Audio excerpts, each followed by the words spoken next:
and at the visitor complex's own Apollo Saturn V Center. But first, here to welcome you is Janet Petro.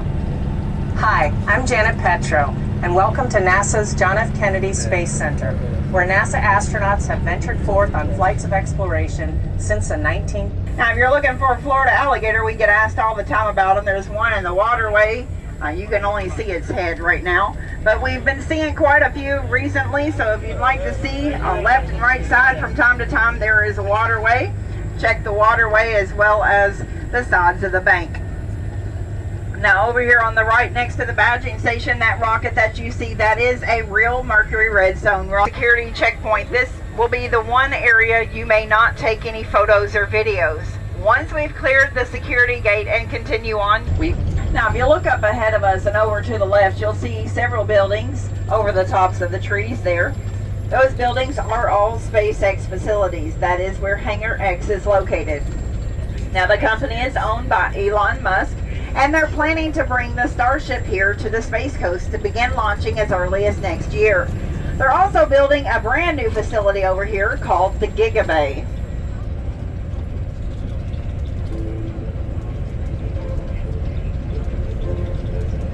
You are now approaching the Vehicle Assembly Building, or as NASA calls it, the VAB.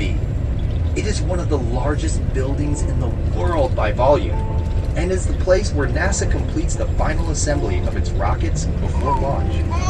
The sheer scale. How large it really is in here. It has 4 bays. Each bay has 2 large horizontal doors below it and 7 smaller vertically opening doors above it, tall enough to fit the world's largest rocket through. In fact, these are the largest doors in the world.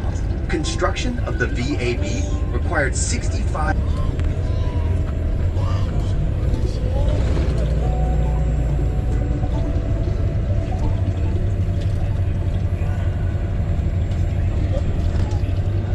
Now, as we enter the industrial area, coming up on the left-hand side, as soon as we pass this office building, you'll be able to see the Vehicle Assembly Building in its entirety.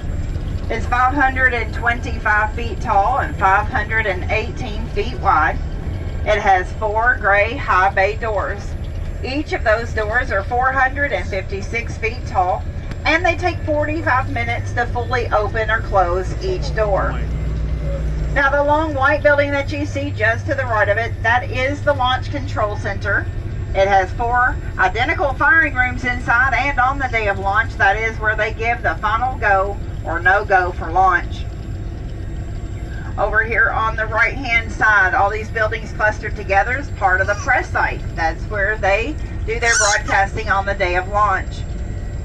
Also out there, just to the right of the American flag, is a fairly new digital countdown clock, but you may have seen the original one just outside the visitors complex when you entered the park today.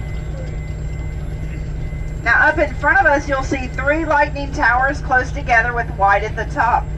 That is Launch Pad 39B. That is the home of the SLS rocket. It's also where Artemis 1 and Artemis 2 launched from. Out the left side of the bus, you can see one of those high bay doors at the bottom open. That inside it is the mobile launcher and the tower that Artemis 2 launched from. It was pulled back in after the launch using the crawler transporter number 2. As we follow the crawlerway on your left from the Vehicle Assembly Building to the launch pad. Launch pad in the world. Currently being leased by SpaceX. They are building a brand new tower over a little bit further on the right. That's called Megazilla.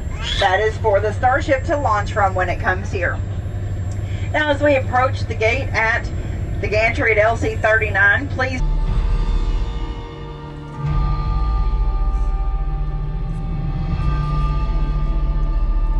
It was a few days before Christmas 1968 when Apollo 8 sat on the pad. She was the first of a new kind, a moon rocket. This was the Phoenix, risen from the ashes of Apollo 1. The first Apollo crew did not die in vain. This was to be their testament.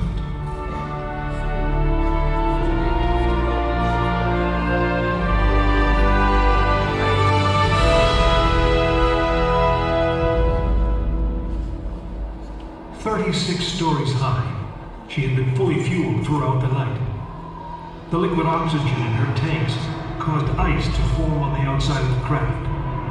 The extreme temperature differences between the air and the sub-zero fuel caused the metal skin of the rocket to expand and contract. Everyone who was on the pad agreed. It was as though the rocket was alive, breathing, straining at the leash. Earlier in the morning, astronauts Frank Borman, Jim Lovell, and Bill Anders had made their final preparations before taking that long ride out to the waiting spacecraft. The minimum safe distance from a Saturn V at liftoff was 3 miles. The reason was simple. When fully fueled, the rocket contained the explosive power of an atomic bomb. As the clock counted down, the astronauts and all of us in launch control went through the pre-flight checks, our hands on the controls of the most powerful, most complex machine ever built. It had over 2 million separate systems, and to bring these men back alive, everything had to work perfectly. Each individual system had been tested, but what we didn't know was how they would perform when all 2 million began to work together. That moment would come when the countdown clock reached 0.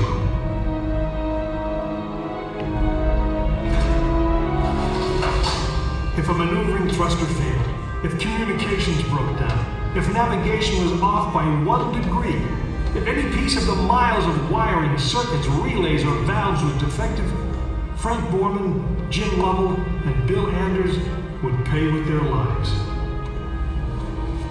As they sat, waiting for launch on that chill December morning, these 3 astronauts were back to what they had always been. You are now in the final minutes before the launch of Apollo 8, right here, where it actually happened.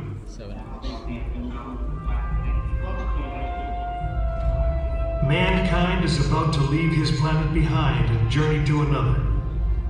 It is one of those rare moments when history is not being made, destiny is being embraced.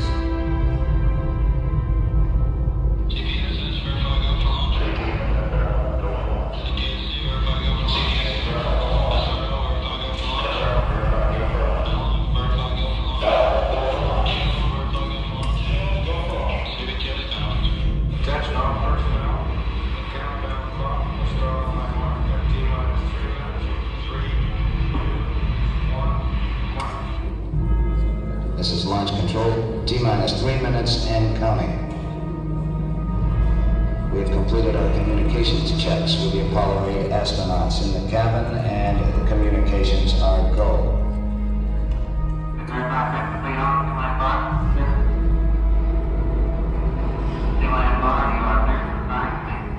During this period, once we do get the firing command, the various tanks within the 3 stages of the Saturn V launch vehicle begin to pressurize.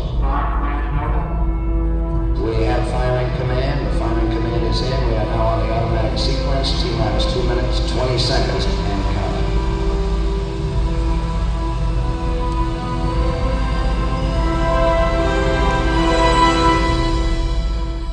Our status board indicates that all aspects are ready. Instrument unit is ready. Spacecraft ready. Final look at the switch list aboard the spacecraft. 20 seconds, all aspects. We are still go at this time. T-minus 15, 14, 13, 12, 11, 10, 9. We have ignition sequence start. The engines are armed. 4, 3,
Apollo 8 successfully orbited the moon, and the astronauts returned safely to the Earth.